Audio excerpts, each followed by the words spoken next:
waxaa maanta magaalada Ceerigaabo ee xarunta gobolka Sanaag si ballaaran loogu soo dhaweeyay barasaabka hore ee gobolka Maroodi Jeex Mustafa Cabdi Shiine oo maalintii shalay si rasmi ah ugu dhawaaqay inuu ku biiray xisbiga mucaaradka ee wadani. Siyaasi Mustafa Shiine oo laga hortagay duleedka magaalada Ceerigaabo ayaa waxa halkaasi ku qaabilay si ballaaran ugu soo dhaweeyay mas'uuliyiin ka tirsan xisbiga wadani, maayirka magaalada Ceerigaabo iyo waayeel iyo waxgarad tiro badan. Waxaana madashii soo dhaweyntan ka hadlay maayirka iyo mas'uuliyiinta halkaasi ku soo dhaweysay. Soo dhaweynayna Mustafa Cabdi Shiine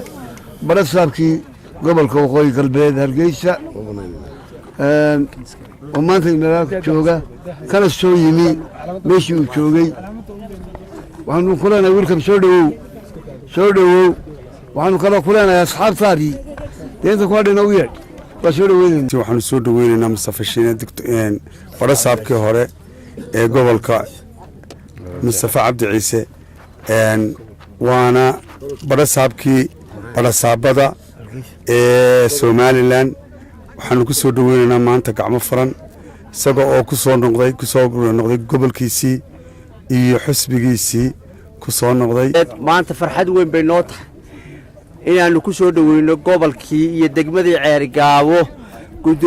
gudoomiyaasha Mustafa Cabdi Ciise gudoomiye aad baa reer Ceerigaabo oo dhami ay ku soo dhaweynayaan professorka eegi Mustafa hadduu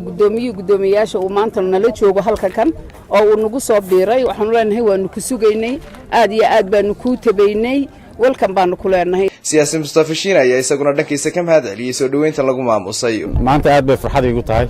inaan mar labaad ku soo noqdo gobolkii iyadoo xilli xasaasi ah oo la dooranayo madaxweyne qaranka Jamhuuriyadda Soomaaliya hogaamin lahaa ay dhowdahay gobolka waxaan maanta iyadoo waddan ku xog badan yahay waxaan gurmad waxay waddan inuu soo baxo waxaan ridaynaa xisbigii kulmiyihii aan ridaynaa maaha kulmiye Axmed Maxamed Siiraaye waa kulmiye cusub hadda soo baxo niyo kulmiye leeyahay kulmiyaha cusub baan ridaynaa waxaanu ridaynaa kulmiyaha cusub wuxuu ku abtirsaday galbeed. Yunis Ahmed Saarax telefishinka caalamiga Universal TV Ceerigaabo.